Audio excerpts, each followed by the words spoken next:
Chapter 2 concept of goodwill and it's valuation. ये chapter में हम गुडविल का कॉन्सेप्ट और उसकी वैल्यूएशन की अलग अलग मेथड को स्टडी करेंगे। सबसे पहला पार्ट है गुडविल।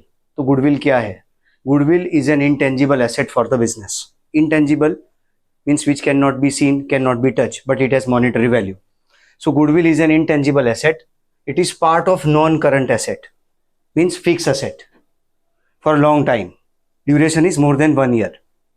गुडविल का कॉन्सेप्ट ये है और गुडविल का वैल्यूएशन करना है हमें. तो goodwill is a value of Prestige of the firm.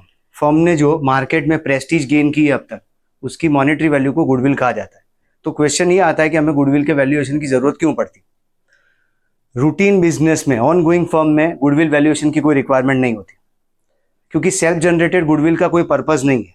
कोई बिजनेसमैन खुद से सोच के अपनी गुडविल बुक्स ऑफ अकाउंट्स में, बैलेंस शीट में रिकॉर्ड नहीं कर सकता कि चलो मैंने मान लिया मेरी गुडविल 50 लाख है और मैं रिकॉर्ड कर दूं. ऐसा पॉसिबल नहीं है. Self generated goodwill is not recorded.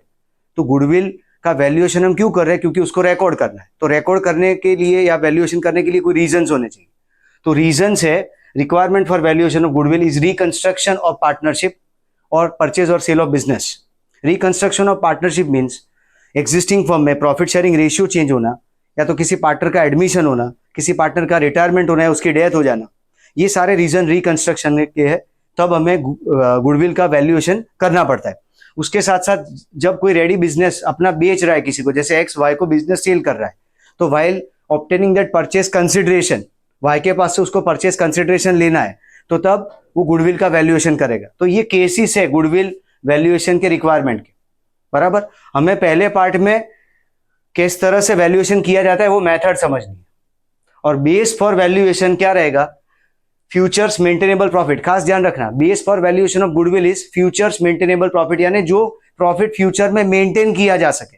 अब उसके लिए क्या करेंगे? हम फ्यूचर को फोरकास्ट नहीं कर सकते, लेकिन past years profit is taken as a base to determine futures maintainable profit. यानी फ्यूचर में जो प्रॉफिट मेंटेन हो सकता है उसको समझने के लिए, उसको कैलकुलेट करने के लिए, फोरकास्ट करने के लिए हमें पास्ट ईयर के प्रॉफिट को बेस के तौर पे लेना पड़ेगा.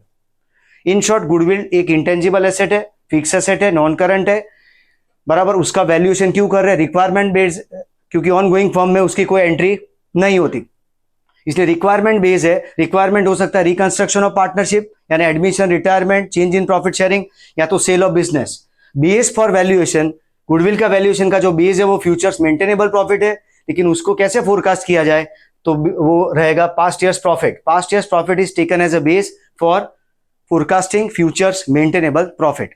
अब ये चैप्टर में first type valuation of goodwill की फर्स्ट टाइप है सिंपल एवरेज प्रॉफिट मेथड.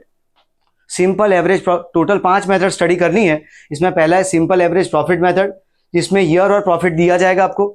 उसमें पहले टोटल प्रॉफिट निकालना है and then average profit. Average profit is equal to total profit upon number of years. जितने साल का प्रॉफिट दिया है उसको टोटल करके नंबर ऑफ ईयर्स से डिवाइड करने पे एवरेज प्रॉफिट मिलेगा. ध्यान ये रखना है कि यहाँ पे अगर लॉस है, आपको जो डेटा दिया गया उसमें लॉस है, तो लॉस माइनस करना है, प्रॉफिट हो तो प्लस करना है. Simple. Then goodwill is equal to average profit into years of purchase. Years of purchase बताता है कि कितने साल तक वो प्रॉफिट एक्सपेक्टेड रहेगा, कंटिन्यू होगा फर्म में.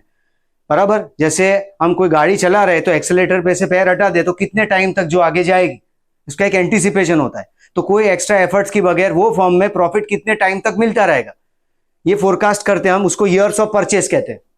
बराबर. Average profit means normal profit. यहाँ पे जो एवरेज प्रॉफिट हम ले रहे हैं वो नॉर्मल प्रॉफिट होना चाहिए, यानी profit earn from main business activity, यानी ट्रेड एक्टिविटी, यानी purchase and sale of goods. और कोई प्रॉफिट नहीं चलेगा इसमें, सिर्फ बिजनेस का नॉर्मल ट्रेड एक्टिविटी का प्रॉफिट होना चाहिए. तो नॉर्मल प्रॉफिट फाइंड करने के लिए जो प्रॉफिट एज पर पीएनएल दिया है, प्रॉफिट एंड लॉस अकाउंट दिया है, उसमें हमें एबनॉर्मल लॉसेस को प्लस करना है और एबनॉर्मल गेन्स को माइनस करना है. एबनॉर्मल लॉसेस को प्लस और एबनॉर्मल गेन्स को माइनस करना है. किसी को डाउट जाता है इसमें कि लॉस प्लस क्यों और गेन माइनस क्यों? क्योंकि प्रॉफिट एंड लॉस अकाउंट से जब आपने प्रॉफिट डिटरमाइन किया तो उसके रास्ते में extra ordinary items in terms of abnormal losses and abnormal gains already recorded है. हमें उसकी इफेक्ट को हटाना है. तो हटाने के लिए अगर ये यहाँ पे 100 रुपए की इनकम, 20 रुपए की गवर्नमेंट एड, 30 रुपीज के एक्सपेंसेस और 35 रुपीज का लॉस बाय फायर, तो net profit as per profit and loss account is 55 rupees. पर हमें चाहिए फर्म का नॉर्मल प्रॉफिट जो बिजनेस एक्टिविटी में से मिला हो, जिसमें ये extraordinary item already recorded है. हमें इसकी इफेक्ट को हटानी है. तो हटाने के लिए हम एबनॉर्मल लॉस जिसकी वजह से प्रॉफिट कम हुआ है उसको ऐड बैक करेंगे, और एबनॉर्मल गेन जिसकी वजह से प्रॉफिट बढ़ गया है उसको हम माइनस करेंगे, और तब हम नॉर्मल प्रॉफिट तक पहुंचेंगे।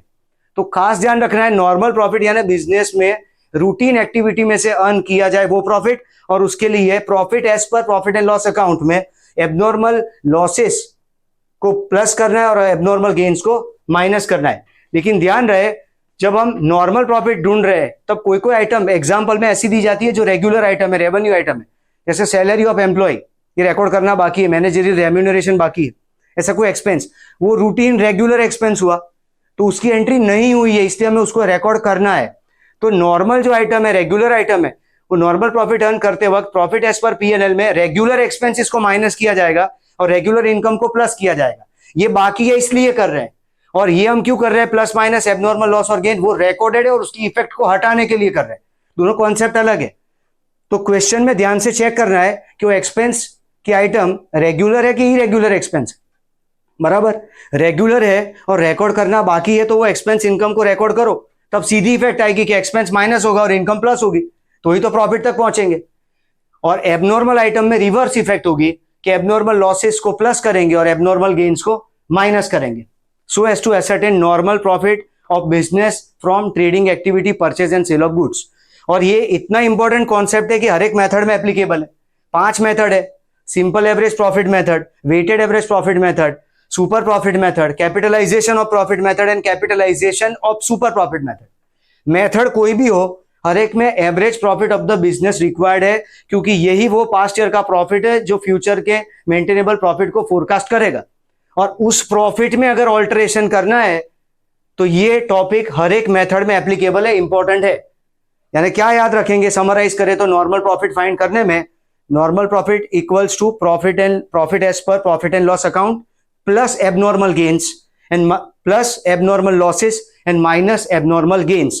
इन दोनों को क्यों प्लस और माइनस किया जाता है, क्योंकि ऑलरेडी रिकॉर्डेड है, एज पर पीएनएल रिकॉर्डेड है और उसकी इफेक्ट को हटाना है। पर अगर नॉर्मल एक्सपेंस है जो रिकॉर्ड करना बाकी है तो उसको माइनस करेंगे, और नॉर्मल इनकम अगर रिकॉर्ड करनी बाकी है तो उसे ऐड करेंगे, so as to ascertain normal profit of the business. उसके बाद ये प्रैक्टिकल क्वेश्चन है। अब कोई प्रैक्टिकल क्वेश्चन में फर्स्ट क्वेश्चन में ईयर और प्रॉफिट दिया गया है 2019, 20, 21 एंड 22, उसका टोटल प्रॉफिट कर देना है। स्टैटिस्टिक्स में एरिथमेटिक मीन और वेटेड मीन समझते हैं आप, ये नॉर्मल सिंपल मीन है एरिथमेटिक मीन के टोटल किया है, total profit upon number of years. 4 years profit is given, previous 4 years profit is given, so average profit is 15,000। So first of all total profit obtain करना है, फिर average profit की formula total profit upon number of years, 60,000 by 4, 15,000 is amount of average profit. Years of purchase should be given in the question, वो आप अपनी मर्जी से नहीं ले सकते, क्वेश्चन में देना ही पड़े, दिया ही होगा, इसलिए ध्यान से पढ़ लेना। स्टूडेंट्स कंफ्यूज ये होते हैं कि जितने ईयर्स दिए वही ईयर्स ऑफ परचेज है, बराबर ध्यान से पढ़ना होगा। क्वेश्चन में ईयर्स ऑफ परचेज हमेशा, यानी वो प्रॉफिट कितने साल तक एक्सपेक्ट कर सकते हैं, वो है ईयर्स ऑफ परचेज। तो ईयर्स ऑफ परचेज है 3, क्वेश्चन में दिया गया 3 years of purchase, this profit is going to be maintain, so goodwill की वैल्यू होगी 45,000 रुपीज। नेक्स्ट केस में आपको बताया है कि ए बी और सी 3 पार्टनर है, डी का एडमिशन हो रहा है, उसको 1/5 शेयर देना है। ये कोई स्टोरी गुडविल वैल्यूएशन के लिए काम की नहीं है। आपको केस कोई भी दिया हो वैल्यूएशन के वक्त, चाहे एडमिशन का, रिटायरमेंट का, डेथ का, कि चेंज इन पीएसआर का, वो सिर्फ एक बैकग्राउंड है कि ये रीजन है, ये रिकंस्ट्रक्शन एक रीजन है जिसकी वजह से हम गुडविल का वैल्यूएशन करने जा रहे हैं, बट उसकी वैल्यूएशन की प्रोसेस में कहीं वो टॉपिक बीच में नहीं आता। तो जब भी क्वेश्चन में ऐसी कोई एक्स्ट्रा इंफॉर्मेशन हो वैल्यूएशन ऑफ गुडविल के वक्त, तो उसको एक्सक्लूड कर देना है। ये क्वेश्चन में 4 साल के प्रॉफिट दिए हैं, 18-19 से 21-22, यहां पे फाइनेंशियल ईयर है और ये कैलेंडर ईयर है, आप अपनी मर्जी से ईयर चेंज नहीं कर सकते। ये 2019 है यानी कैलेंडर ईयर हुआ, कैलेंडर ईयर का सेट दिया, यहाँ पे फाइनेंशियल ईयर का प्रॉफिट दिए 4 साल के, और गुडविल का वैल्यूएशन करना है। सिंपल क्वेश्चन है, 4 साल के प्रॉफिट का टोटल 9,10,200 आ रहा है, तो same formula average profit equals to total profit upon number of years. तो total profit is 9,10,200 divide by 4 years, so average profit is 2,27,550. Then goodwill equals to average profit into years of purchase. Now years of purchase is given in terms of percentage.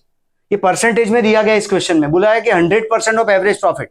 100% का मतलब years of purchase 1 लिया गया है कि it is expected to continue for 1 year only. 100% of average profit means years of purchase is 1. So just you need to check whether it is given in terms of percentage of years of purchase. Percentage दिया है तो direct into percentage करो। ऐसा भी दे सकते हैं कि 50% of the average profit, तो एवरेज प्रॉफिट का हाफ करना है। हर बार ऐसा नहीं है कि मल्टीप्लाई करना है, ईयर्स ऑफ परचेज ही दिए जाएंगे। 50%, 60%, कोई भी केस हो सकता है कि ये एक्सपेक्टेड है कि प्रॉफिट कितने टाइम तक चलेगा या कितना प्रॉफिट अर्न होगा। तो here it is given in terms of 100% of average profit. So straight में 100% करना है, तो जो एवरेज प्रॉफिट की अमाउंट है वही गुडविल की अमाउंट होगी, क्योंकि 100% बोला है। तो average profit itself is amount of goodwill. उसके बाद नेक्स्ट क्वेश्चन में फाइनेंशियल ईयर 17-18 से 21-22 तक के दिए गए, हमने प्रॉफिट लिखे। खास ध्यान रखना है कि अगर लॉस है तो लॉस को माइनस करना है। ये क्वेश्चन पर्टिकुलर ये लॉस के आइटम को समझाने के लिए। अब आपको पता चल गया कि प्रॉफिट हो तो प्लस करना है, लॉस हो तो it's a matter of common sense. किसी ईयर में लॉस हुआ है तो माइनस होगा। तो ये 5 साल का net effect total 50 lakh rupees है। पहले साल में 13 लाख का प्रॉफिट है, फिर 4 लाख का loss, 18 lakh profit, 15 lakh profit and 8 lakh profit. So total profit of 5 years is 50 lakh. ये लॉस को माइनस करना है, तो average profit is total profit upon number of years. 50 lakh divide by 5, 10 lakh is average profit, and years of purchase is given 3. In question, detail is given, years of purchase is 3. So 10 lakh into 3, 30 lakh rupees is amount of goodwill. After that, this next question number 4, इसमें abnormal items, यहां से abnormal item शुरू हो जाती। तो यहां पे 3 financial year है, 1920, 2021 एंड 21-22। 3 साल के प्रॉफिट दिए गए हैं, लॉस नहीं है इसमें। 1 lakh profit, 1,25,000 profit and 1,12,500 profit. First year में 1920 में profit on sale of machinery दिया गया है, ये एबनॉर्मल आइटम है। हमने यहाँ पे एक लिस्ट बनाया एबनॉर्मल आइटम का, इसको ध्यान रखना है कि एबनॉर्मल लॉसेस में loss by fire, loss by theft, loss by accident या कोई वॉलंटरी रिटायरमेंट कंपनसेशन, ये सब एक्स्ट्रा ऑर्डिनरी आइटम, ये हर साल रेगुलर होने वाली नहीं है, ये ट्रेड एक्टिविटी के साथ जुड़ी हुई आइटम नहीं है। तो ये सारी आइटम्स की इफेक्ट हमें हटानी है, इसलिए हमको इसको ऐड करते हैं बराबर, क्योंकि उसकी वजह से ऑलरेडी प्रॉफिट कम हो गया है। और एबनॉर्मल गेन्स के आइटम के एग्जांपल है government aid, profit on sale of asset, investment, interest on non trade investment, यानी ऐसा इन्वेस्टमेंट जो ट्रेडिंग के रिलेटेड नहीं, हमने बिजनेस के बाहर किया हो तो उसका रिटर्न है। ये सब रेगुलर इनकम नहीं है, और इसकी वजह से अगर प्रॉफिट बढ़ गया है तो हमें उसको हटाने के लिए माइनस करना है। तो ये सारे एग्जांपल्स ध्यान में रखना है। यहां पे हमें profit on sale of machinery 12,500 दिया गया क्वेश्चन में, तो जो इस प्रॉफिट के अंदर है ऑलरेडी, जिसकी वजह से प्रॉफिट बढ़ चुका है, तो उसको हटाने के लिए माइनस करेंगे तो normal profit of the business मिलेगा 87,500। नेक्स्ट है 2021 में 1,25,000 का प्रॉफिट है, और यहाँ पे एबनॉर्मल लॉस दिया गया है, लॉस ऑफ स्टॉक। ये बाय फायर हो सकता है, बाय थेफ्ट हो सकता है, किसी भी तरह का लॉस है तो उसको एडबैक करके 1,50,000 की वैल्यू आएगी 2021 में। और 21-22 में इंश्योरेंस प्रीमियम, ये नॉर्मल ट्रेड एक्सपेंस है जो रिकॉर्ड करना बाकी है, रह गया, एक्सक्लूडेड है, तो उसको हम इंक्लूड करने के लिए माइनस करेंगे। तो यहाँ पे 2 आइटम एबनॉर्मल है, एक नॉर्मल है। ध्यान रखना है एबनॉर्मल नॉर्मल आइटम की ट्रीटमेंट में नॉर्मल को प्लस माइनस करते हैं क्योंकि वो बाकी है, और एबनॉर्मल की इफेक्ट को हटाने के लिए प्लस माइनस करते हैं, हमेशा ध्यान में रखना है। तो ये जो इंश्योरेंस प्रीमियम का नॉर्मल एक्सपेंस है 12,500 का, वो रिकॉर्ड करना बाकी, इसलिए उसको माइनस करके 1 लाख रुपए उसकी अमाउंट आएगी नॉर्मल प्रॉफिट की। फिर total profit 3,37,500, formula is same, average profit equals to total profit upon number of years. 3,37,500 by 3, 1,12,500। Goodwill के लिए बोला गया कि ईयर्स ऑफ परचेज 2 है, इस क्वेश्चन में स्पेसिफाई किया गया कि ईयर्स ऑफ परचेज 2 है, तो इंटू 2 करो, गुडविल की वैल्यू होगी 2,25,000, 2,25,000। नेक्स्ट केस में ईयर 3 दी है, 20, 21, 22, प्रॉफिट दिया गया है, 1 साल में लॉस है। अब कई बार प्रॉब्लम होता है कि प्लस माइनस करने में ध्यान रखना है। जैसे यहां पे लॉस प्रॉफिट दिया 1,10,000 और पहले साल में profit on sale of fix asset था, एबनॉर्मल आइटम है, तो उसको माइनस करेंगे। एबनॉर्मल प्रॉफिट है इसलिए उसको माइनस करके 80,000 का नॉर्मल प्रॉफिट आया। 21 में 80,000 का लॉस है, ऑलरेडी 80,000 का लॉस दिया गया आपको, और बोला गया है कि वॉलंटरी रिटायरमेंट कंपनसेशन के तौर पे एम्प्लॉइज को 1,10,000 चुकाएगा। ये एक्स्ट्रा ऑर्डिनरी आइटम है, एबनॉर्मल आइटम है, जिसकी वजह से ये लॉस हुआ है या इसकी इंपैक्ट के बाद ये लॉस हुआ है, तो इसमें एबनॉर्मल आइटम को प्लस करेंगे। इसलिए 80 माइनस है और 1,10,000 प्लस करके 30,000 का प्रॉफिट बचेगा। डन। अगर यहां पे 80,000 का प्रॉफिट होता तो 80 प्लस 1,10,000 करके जो अमाउंट आती 1,90,000 का प्रॉफिट आता। नेक्स्ट ईयर में 30,000 रुपीज का प्रॉफिट दिया गया है और लॉस बाय फायर की अमाउंट है 40,000, तो स्ट्रेट वे उसको ऐड करके उसका प्रॉफिट निकाला जाएगा 70,000 और total profit for 3 years amounted to 1,80,000। उसमें से एवरेज प्रॉफिट निकालेंगे, total profit upon number of years, 180 by 3 years 60,000 is average profit, and goodwill is average profit into years of purchase. 60,000 into 2 years of purchase is given, so amount of goodwill is 1,20,000. Done. Now question number 5. A, B and C are partners sharing profit and losses in the proportion of 1:1:1. D is admitted for 1/4 share in profit, equal share of profit. ये reason बताया है, हमें सिर्फ goodwill का valuation करना है। Immaterial information for goodwill valuation. Profit for the year ended 31 March 2018, 19, 20, 21, 22 is given 5 years profit, जिसमें एक साल में लॉस है last year 2022। Profit amounted to 1,50,000, 3,50,000, 5 lakh, 7,10,000 and 5,90,000। अब क्वेश्चन में हमें प्रॉफिट को ऑल्टर करना है, रेक्टिफाई करना है। First transaction is purchase of car debited to traveling expense. Traveling expense is debited to profit and loss account. It is a capital nature item. Capital expenditure wrongly treated as revenue expenditure and debited to profit and loss account of last year 21-22. तो इस वजह से last year का profit 1 lakh रुपए कम हो गया होगा, जिसे बढ़ाने के लिए ये जो capital expenditure treated as revenue, इसका रीजन के साथ 1 लाख रुपए यहाँ पे प्लस करेंगे, लास्ट ईयर के प्रॉफिट को सुधारेंगे। फिर depreciation at 25% is to be charge as per reducing balance method on that capital expenditure. 1,25% is 25,000 rupees. So depreciation is only 1 year. Depreciation will be charge for only 1 year, क्योंकि last year में ही asset को acquire किया गया है। 25,000 रुपए का depreciation. Interest on non trade investment is received by the firm for year ended 31 March 21 and 22 respectively 10,000 rupees. ये नॉन बिजनेस इनकम है, नॉन ट्रेड इन्वेस्टमेंट का इंटरेस्ट है, इसको यहां से हटाना पड़ेगा। प्रॉफिट के अंदर ये इंक्लूडेड है, जिसकी वजह से प्रॉफिट बढ़ गया है, तो माइनस किया जाएगा 10,000। इसके बाद रेक्टिफाइड प्रॉफिट मिलेगा हमें हर एक साल के लिए 1,50,000, 3,50,000, ये 2 ईयर में कोई चेंज नहीं है। 3rd ईयर में भी कोई चेंज नहीं है, 5 lakh rupees. 4th year 7,10,000 minus 10,000, 7 lakh rupees is rectified profit. Last year का 5,90,000 का लॉस है, उसमें 1 लाख रुपए प्लस करेंगे तो 4,90,000 का लॉस हो जाएगा, लॉस कम हो जाएगा। फिर ये 25,000 और 10,000 माइनस करना है, जिससे लॉस बढ़ेगा, तो 5,25,000 is final amount of loss for the year 31 March ended 22। अब average profit is total profit upon number of years. ये 5 साल के प्रॉफिट को ऐड करेंगे, जिसमें ये लॉस माइनस होगा, जिसकी अमाउंट होगी 11,75,000 divided by 5, number of years is 5, so 2,35,000 is amount of average profit and goodwill is to be valued at 4 years purchase. Information है क्वेश्चन में, years of purchase is 4, so 2,35,000, 4 years purchase is 9,40,000. Next question number 8 में Sumit purchase business of Amit. जैसे यहाँ पे admission का case है, यहाँ पे बिजनेस परचेज का केस है। Again immaterial information for goodwill valuation, हमें सीधा गुडविल का वैल्यूएशन देखना है। Profit for the year ended 31 March 2019, 20, 21 and 22, 4 साल के प्रॉफिट दिए गए।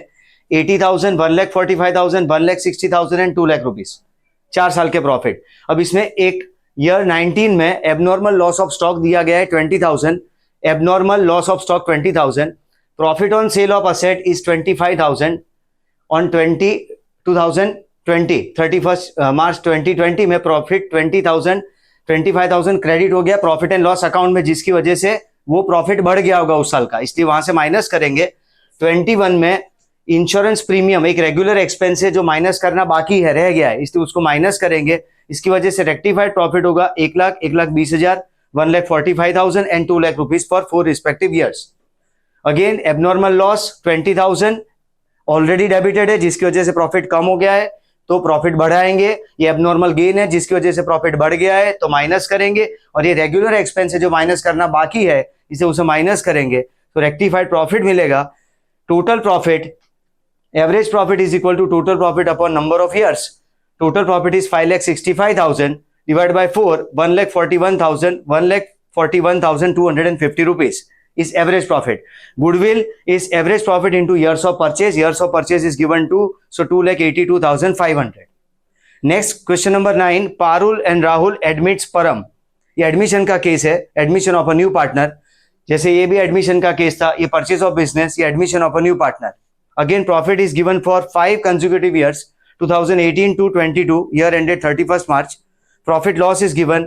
Year 2018 loss of 90,000, then 1,60,000 profit, 1,50,000 profit, 65,000 profit, and 1,77,000 profit.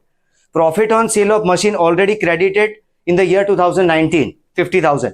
This is abnormal gain. इसकी वजह से प्रॉफिट बढ़ गया होगा, तो उसको हटाने के लिए माइनस करेंगे. और एक abnormal loss on sale of machine, discarded machine, outdated machine का एक लॉस है जो हमने प्रॉफिट एंड लॉस अकाउंट में डेबिट किया, जिसकी वजह से उस साल का प्रॉफिट कम हो गया होगा, तो उसको बढ़ाने के लिए 20,000 प्लस करेंगे. Overhauling cost of second hand machinery एक इनकर किया गया 1 लाख रुपए का 31 मार्च 2021 में. ईयर एंडेड 31 मार्च 2021 में 1 लाख रुपए का एक खर्चा हुआ है. ये कैपिटल एक्सपेंडिचर है जो रॉन्गली डेबिट किया गया प्रॉफिट एंड लॉस अकाउंट में, उसको रेवेन्यू ट्रीट किया गया है, तो उसकी वजह से उस साल का प्रॉफिट कम हो गया होगा, इसे उसको बढ़ाएंगे. 1 लाख रुपए को प्रॉफिट का यहाँ पे प्लस किया जाएगा. डेप्रिसिएशन चार्ज करना है 20% as per reducing balance method RBM. तो डेप्रिसिएशन फर्स्ट 2021 में 15,000 रुपए का आएगा, क्योंकि ये एसेट जुलाई मंथ में एक्वायर किया गया है, तो 9 month depreciation will be charge 1 lakh rupees 20% and 9 month. जुलाई में खरीदा गया है, ये एक्सपेंस किया गया है 1 जुलाई 2020 and 31st March ended 2021. So 9 month depreciation on this 1 lakh rupees capital expenditure is 15,000. First year में यहाँ पे 15,000 डेप्रिसिएशन माइनस होगा. नेक्स्ट ईयर में रिड्यूसिंग बैलेंस मेथड के हिसाब से 1 लाख में ऑलरेडी 15,000 डेप्री चार्ज करने के बाद 85,000 is the value of that capital expenditure. उसका 20% whole year depreciation 17,000 will be charge. So ये 2 साल का डेप्रिसिएशन खास याद रख के चार्ज करना है. तो रेक्टिफाइड प्रॉफिट मिलेगा.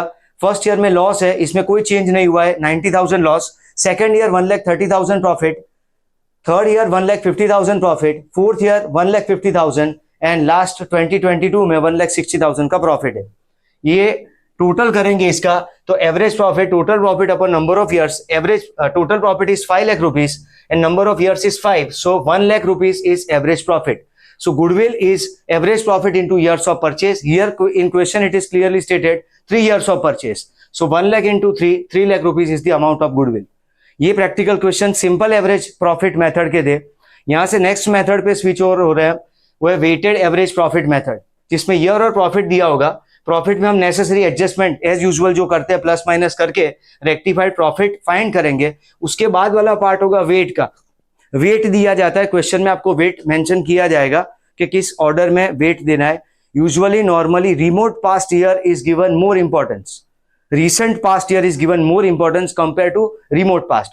जैसे 2018, 19, 20, 21, 22 है, तो 22 का प्रॉफिट ज्यादा इंपॉर्टेंट है कंपेयर टू ईयर 2018. इसलिए इस ऑर्डर में वेट दिया जाता है, जैसे 1, 2, 3, 4, 5 यूजुअली इस ऑर्डर में वेट दिया जाता है. So remote past is given less importance compare to recent past. तो ये weighted average profit method compare to simple average ज्यादा एक्यूरेट मेथड है, क्योंकि इसमें वेट को कंसिडरेशन में लिया जाता है. क्योंकि लास्ट ईयर का प्रॉफिट ज्यादा इंपॉर्टेंट है to forecast futures maintainable profit compare to remote past. 2022 में अगर हम खड़े हैं और फ्यूचर को फोरकास्ट कर रहे हैं, तो 23, 24 के लिए 22 का इंपॉर्टेंट है प्रॉफिट कंपेयर टू 2018. इसलिए वेट ज्यादा इस तरह से असाइन किया जाता है. क्वेश्चन में आपको स्पेसिफाई करेंगे वेट, और वही वेट को कंसिडरेशन में लेना है. यूजुअल ट्रेंड ये है कि इंक्रीजिंग और डिक्रीजिंग ट्रेंड ऑफ प्रॉफिट में weighted average profit method use किया जाता है. इंक्रीजिंग और डिक्रीजिंग ट्रेंड ऑफ प्रॉफिट, या तो प्रॉफिट कंटिन्यूसली राइज हो रहा है या तो कंटिन्यूसली कम हो रहा है, तब ये मेथड को यूज किया जाता है. लेकिन ये रूल को स्टैटिकली फॉलो नहीं करना है. क्वेश्चन में अगर वेट दिया है, जैसे ये क्वेश्चन है, इसमें फ्लक्चुएटिंग ट्रेंड ऑफ प्रॉफिट है, फिर भी क्वेश्चन में स्पेसिफाई किया है कि वेट असाइन करो, तो वेट असाइन करना है. ये एक नॉर्मल ट्रेंड बताया कि इंक्रीजिंग डिक्रीजिंग ट्रेंड में वेट यूज किया जाता है, but weight can be applied for all cases. ये क्वेश्चन नंबर 10 में 5 साल के प्रॉफिट दिए गए 20, 24, 30, 25 एंड 18. फर्स्ट ऑफ ऑल ये मेथड को समझ लेते हैं. इसमें आपको नेसेसरी कॉलम बनाना है, ईयर, प्रॉफिट, प्लस और माइनस एडजस्टमेंट जो हम प्रॉफिट में एडजस्टमेंट करते हैं. उसके बाद हमारे पास रेक्टिफाइड प्रॉफिट आएगा, फिर वेट असाइन करेंगे और वेट और प्रॉफिट का मल्टीप्लीकेशन वेटेड प्रॉफिट बताएगा. यानी रेक्टिफाइड प्रॉफिट इंटू वेट यानी वेटेड प्रॉफिट मिलेगा। फिर weighted average profit is total weighted profit upon total weight. Last column का टोटल करेंगे total weighted profit upon weight का टोटल करेंगे total weight. Goodwill is weighted average profit into years of purchase. अब ये question में 18, 19, 20, 21, 22 year ended 31 मार्च 5 साल के profit दिए गए। 20,000, 24, 30 यहां तक प्रॉफिट बढ़ रहा है, फिर 25 और 18 कम हुआ। फिर भी हमें क्वेश्चन में बोला गया कि वेट असाइन करो 1, 2, 3, 4, 5 ये वेट असाइन करना है। तो वेटेड प्रॉफिट, अब यहाँ क्वेश्चन में कोई एडजस्टमेंट नहीं था, प्लस माइनस कुछ नहीं करना है। ऑलरेडी आपके पास जो प्रॉफिट है वो नॉर्मल बिजनेस प्रॉफिट है, स्ट्रेट वे वेट अप्लाई करेंगे। तो फर्स्ट ईयर में 20,000, then 24 into 2 48,000, 30,000 into 3 90,000, 25 into 4 1 lakh rupees, and last year is 18,000 into 5 90,000 rupees is the amount of weighted profit. फिर लास्ट में total weighted profit is 3,48,000 and weight is 15। Weight का total है 15, 1 + 2 + 3 + 4 + 5, total weight is 15। Next step is weighted average profit is total weighted profit upon total weight. 3,48,000 divided by 15, 23,200 rupees is weighted average profit, and goodwill is weighted average profit into years of purchase. So years of purchase is given 3 years of purchase, so amount is 69,600 rupees. Next question में Amitabh and Bachchan, two partners are there, and next partner C is admitted. Profit is given for year ended 31st March 20, 21 and 22. Profit amounted to 2 lakh, 2,30,000 and 2,50,000. लेकिन question में ऐसा बताया गया कि 90,000 की एक managerial cost यानी remuneration to be given to partners वो अब तक कंसिडरेशन में नहीं लिया गया है। तो हमें पहले वो मैनेजरियल कॉस्ट को माइनस करना है। ये नॉर्मल रूटीन रेगुलर एक्सपेंस है जो अब तक माइनस नहीं हुआ है, इसलिए इसको हम माइनस करेंगे। इसलिए रेक्टिफाइड प्रॉफिट मिलेगा 2 lakh minus 90,000 1,10,000, 230 minus 90,000 1,40,000 and 250 minus 90 1,60,000। Weight दिया गया है क्वेश्चन में 1, 2, 3 ऑर्डर में देना है कि लास्ट ईयर को सबसे ज्यादा वेट देना है। तो 20, 21 एंड 22 में 1, 2 एंड 3 के प्रोपोर्शन में वेट दिया जाएगा। तो weighted profit 1,10,000 into 1 1,10,000, 140 into 2 2,80,000 and 160 into 3 4,80,000। Total weighted profit is amounted to 8,70,000 and total weight is 6। So weighted average profit is obtained as total weighted profit upon total weight 870 by 6 1,45,000 and years of purchase is given as 2 years of purchase. So goodwill is weighted average profit into years of purchase 1,45,000 into 2,90,000 is amount of goodwill. Done? Okay. Now question, Raman and Daman are partners and in an existing partnership firm partner Z is admitted. 3 साल के profit दिए year ended 31 March 2020, 21 and 22। Profit amount है 1,40,000, 1,01,000 and 1,30,000। ये profit ascertain करने में management cost जो salary of partners है, working partners R&D, उनकी 50 एंड 40,000 की सैलरी कंसिडर नहीं की गई है। तो हमें प्रॉफिट को रेक्टिफाई करना है, इसलिए 90,000 रुपीज़ की सैलरी हर एक ईयर के प्रॉफिट में से माइनस करेंगे। फर्स्ट ईयर के प्रॉफिट में से 140 माइनस 90 करने पे 50,000, सेकेंड ईयर में 1,01,000 minus 90 11,000 and third year 1,30,000 minus 90,000 40,000 is the amount of rectified profit. Weight apply करना है, क्वेश्चन में दिया गया है 1, 2 और 3। Recent past, maximum weight and remote past least weight is to be allotted. 1, 2, 3 ये प्रपोर्शन में वेट देना है। फर्स्ट ईयर में 50,000 into 1 50,000, second year 11,000 into 2 22,000, third year 40,000 into 3 1,20,000। फिर टोटल वेटेड प्रॉफिट फाइंड करना है, 1,92,000 is total weighted profit. Weighted average profit की formula है total weighted profit upon total weight. 1,92,000 divide by 6 करने से 32,000 वेटेड एवरेज प्रॉफिट। गुडविल के लिए बोला गया है कि ईयर्स ऑफ परचेज 4 लेने हैं, इसलिए weighted average profit 32,000 into 4 years of purchase 1,28,000 is the amount of goodwill. Next question में D&M 2 पार्टनर्स और एडमिशन हो रहा है रमेश का। एडमिशन के बाद गुडविल का वैल्यूएशन करना है। 3 साल के प्रॉफिट दिए गए, ईयर 2020 में 50,000 का प्रॉफिट है, 2021 में 20,000 का लॉस है और 2022 में 70,000 का प्रॉफिट है। 2020 में profit on sale of asset नाम का abnormal gain already profit and loss account में क्रेडिट हो चुका है, जिसकी वजह से प्रॉफिट बढ़ गया होगा, तो उसको हटाने के लिए हम माइनस करेंगे। 2021 में लॉस बाय फायर की वजह से प्रॉफिट ऑलरेडी रिड्यूस है या तो लॉस आया है, तो ये एबनॉर्मल लॉस की आइटम को हम एड बैक करेंगे यानी कि प्रॉफिट को बढ़ाएंगे। इसलिए 20,000 लॉस है, उसमें 35,000 प्लस करेंगे प्रॉफिट के तौर पे, इसलिए यहाँ पे नेट अमाउंट आएगी 15,000। यहाँ 50,000 में से 5,000 माइनस करने पे रेक्टिफाइड प्रॉफिट आएगा 45,000। थर्ड ईयर में 70,000 का प्रॉफिट है और उसमें इंश्योरेंस क्लेम रिसीव किया है फर्म ने, जो एबनॉर्मल गेन है, रेगुलर इनकम नहीं है बिजनेस की, ट्रेडिंग इनकम नहीं है। और इंटरेस्ट ऑन इन्वेस्टमेंट, जो नॉन ट्रेड इन्वेस्टमेंट होता है उसका इंटरेस्ट रिसीव किया 8,000। ये दोनों एबनॉर्मल गेन की आइटम्स को हटाएंगे तो 70,000 माइनस 18 और 8,000 माइनस करने से 44,000 is rectified amount of profit. Weight assign करने हैं 1:2:3, इसलिए फर्स्ट ईयर में 45 इंटू 1 45,000, सेकेंड ईयर में 15,000 इंटू 2 30,000 एंड थर्ड ईयर में 44,000 इंटू 3 1,32,000। ये अमाउंट ऑफ वेटेड प्रॉफिट है। ऐड करने पे टोटल वेटेड प्रॉफिट 2,07,000। फिर वेटेड एवरेज प्रॉफिट फाइंड करने के लिए फॉर्मूला है total weighted profit upon total weight. 2,07,000 divide by 6 34,500 is weighted average profit. Goodwill का वैल्यूएशन करना है weighted average profit into years of purchase, question में दिया है in 2 years of purchase. So goodwill की अमाउंट है 69,000 रुपीज। नाउ रमेश एडमिशन के वक्त अपने हिस्से की गुडविल कैश में कंट्रीब्यूट कर रहा है, उसका शेयर 1/4 दिया गया है कि उसको 1/4 शेयर के लिए एडमिट किया जा रहा है। फर्म की गुडविल, ये फर्म की गुडविल है 69,000, उसमें से रमेश का share 1/4 17,250 rupees contributed by Ramesh by way of goodwill in cash.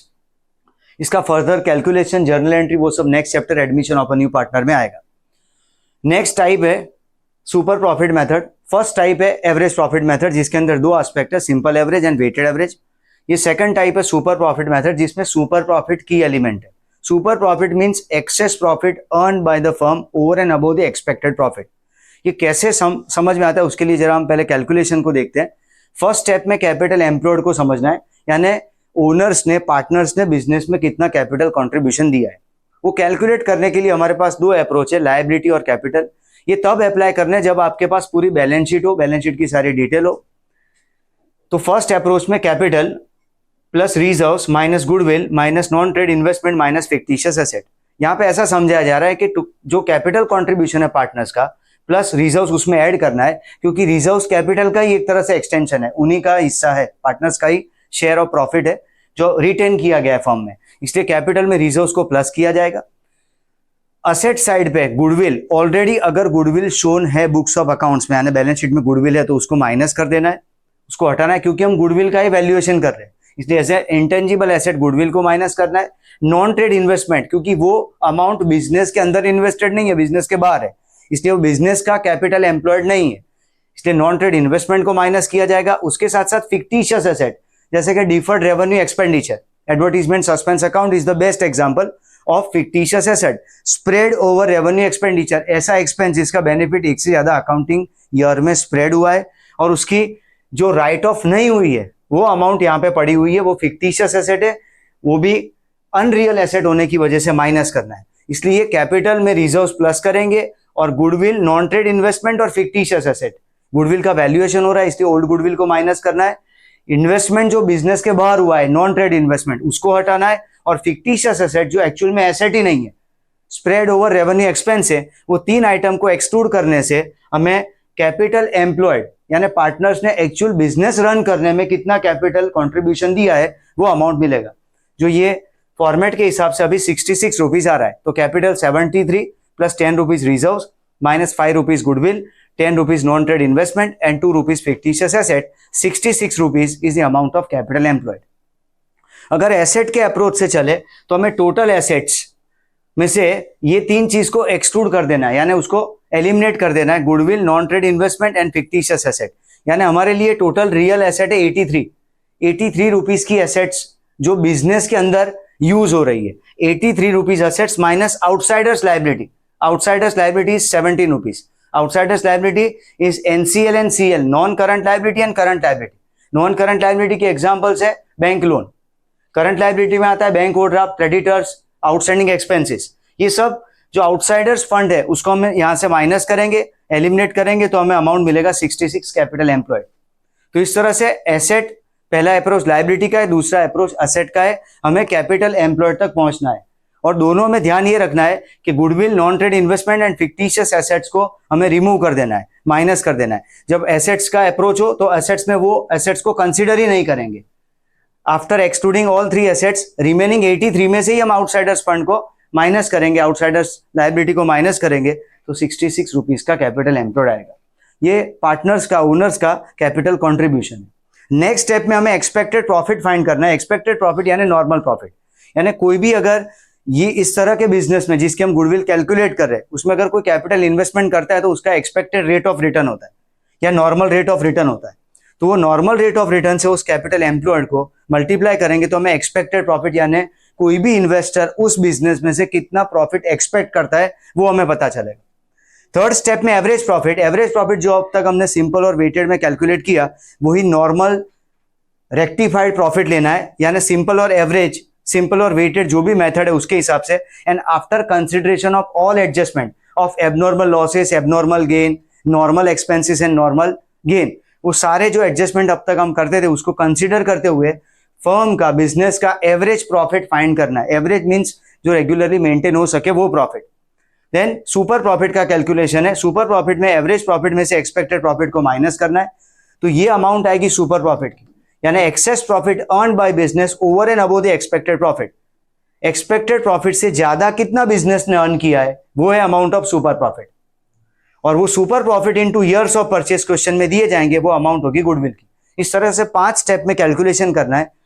सबसे इंपॉर्टेंट है कैपिटल एम्प्लॉयड का कैलकुलेशन करना, उसमें ये 2 अप्रोच याद रखना है, लायबिलिटी एंड एसेट का अप्रोच। ये क्वेश्चन में रमन और राजन 2 पार्टनर्स है। सिंपल इंफॉर्मेशन है कि कैपिटल कंट्रीब्यूशन दोनों का कंबाइन कैपिटल 50,000 है, एवरेज प्रॉफिट 16,000 है, यानी दोनों फर्म में अब तक एवरेज 16,000 अर्न कर रहे हैं। एक्सपेक्टेड रेट ऑफ रिटर्न 15% है और ईयर्स ऑफ परचेज 4 दिया गया है। तो फर्स्ट स्टेप में capital employed 50,000, next step expected profit is 50,000 into 15%, यानी कोई भी इन्वेस्टर 15% के हिसाब से इस बिजनेस में से 7,500 रुपए, 7,500 रुपीज अर्न करने का एक्सपेक्ट कर रहा है, और फर्म में एवरेज प्रॉफिट अर्न हो रहा है 16,000, इसलिए फर्म का जो एक्सेस प्रॉफिट है वो हुआ super profit. 16,000 minus 7,500, 8,500 is super profit earned by the business and years of purchase is given 4, so goodwill amount is for 34,000 rupees. Next question में राकेश एंड अशोक का केस है। एवरेज प्रॉफिट 5,000 दिया गया है, कैपिटल एम्प्लॉयड 25,000 है, एक्सपेक्टेड रेट ऑफ रिटर्न 15% है, और years of purchase 3 है। तो फर्स्ट स्टेप में कैपिटल एम्प्लॉयड 25,000, फिर expected profit capital employed into expected rate of return upon 100, यानी 25,000 का 15%, 3,750 is expected profit earned by the business. Average profit, expected profit by investor. Next is average profit earned by the business is 5,000. So super profit कितना extra profit earn किया business ने, इस average profit minus expected profit 5,000 minus 3,750, 1,250 is super profit, means excess profit earned by the business over and above the expected profit. Next step है goodwill का, super profit into years of purchase, 1,250 into 3, 3,750 is the amount of goodwill. ये दोनों simple question थे। यहाँ पे next question में average profit 36,000, capital employed 2 lakh and expected rate of return is given as 10%। Remuneration to partners, part of management cost 60,000 per annum अब तक consider नहीं हुआ है, उसको कंसिडर करना है हमें। ये प्रॉफिट के कैलकुलेशन में, ये प्रॉफिट जो 36,000 का है उसके कैलकुलेशन में 6,000 का रेम्यूनरेशन अब तक कंसिडर नहीं हुआ है, वो कंसिडर करना है। तो फर्स्ट स्टेप में capital employed 2 lakh, next step में एक्सपेक्टेड प्रॉफिट 2 लाख का 10% 20,000, देन एवरेज प्रॉफिट को हम यहाँ पे रेक्टिफाई करेंगे। हमने यहाँ मेथड के स्टेप में ही मेंशन किया है कि सिंपल और weighted profit after all adjustment, यहाँ पे हमें एडजस्टमेंट करना है कि 6,000 का मैनेजमेंट कॉस्ट यानी रेम्यूनरेशन टू पार्टनर्स अब तक माइनस नहीं हुआ है, तो 36 में से 6,000 माइनस करके 30,000 का पहले एवरेज प्रॉफिट फाइंड करेंगे, फिर super profit, average profit minus expected profit 30,000 minus 20,000, super profit earned by the business is 10,000, goodwill is super profit into years of purchase, 2 years of purchase is given, so 20,000 is the amount of goodwill. Next question में 3 साल के profit 2021 और 22 के profit दिए गए, तो यहाँ पे कैपिटल एम्प्लॉयड 80,000 है, एक्सपेक्टेड रेट ऑफ रिटर्न 15% है, और ईयर्स ऑफ परचेज 2 है। So first capital employed 80,000, then expected profit is capital employed into expected rate of return by 100, that is 18,000 का 15%, 12,000 rupees is the amount of expected profit by the investor. Average profit is, ये 3 साल का हमें एवरेज निकालना है, 17 plus 20 plus 23 by 3, 60,000 by 3, 20,000 is average profit earned by the business. Now super profit, कितना access profit earn किया है बिजनेस ने, तो average profit minus expected profit, 20,000 minus 12,000, 8,000 is the amount of super profit. Years of purchase question में 2 दिए गए, इसलिए super profit into years of purchase करने से गुडविल की अमाउंट मिलेगी, जो 8,000 इंटू 2, 16,000 रुपीज। डन।